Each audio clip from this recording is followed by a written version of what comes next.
Excellent. Sino ang pumatay kay Lapu-Lapu? Ikaw, Michael. Ba, hindi ako, sir.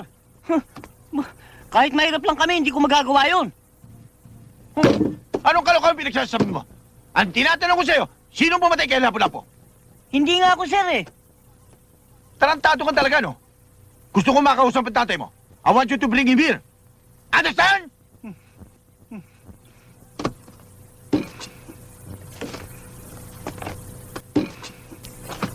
Yes, sir.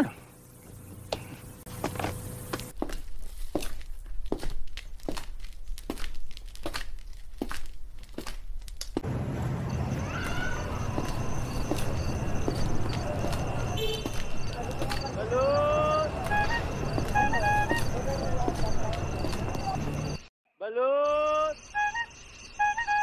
Balot! Tay, Oh, Michael, Balot! tay, ibig daw kayong makausap sa eskwela. bakit? Kasi itay, tinanong ako kung sino ang pumatay kay Lapu-Lapu. Oh. Ang sabi ko, hindi ako. Ngayon, kayo ang gustong makausap. Lagot kayo, tay. Teka. Bakit ako? Lalong hindi ako pumatay kay Lapu-Lapu. Anong malay ko ron? Itay, kayo na lang ho ang pag-asa ko. Kinakailangan sumama kayo sa akin. Dahil pag hindi kayo sumama sa akin, may expelled ako. Kinakailangan magpaliwanag kayo, Itay. Kung kinakailangan magpaliwanag, edi puntahan natin. Halika. Kaya na.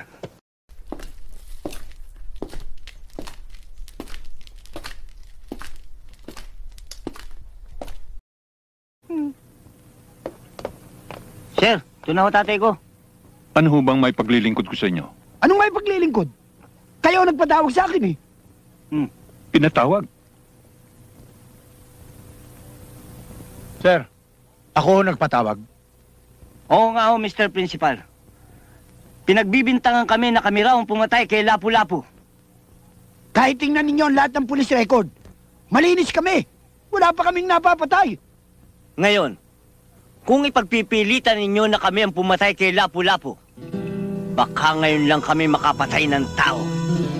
And you will have a dangerous life.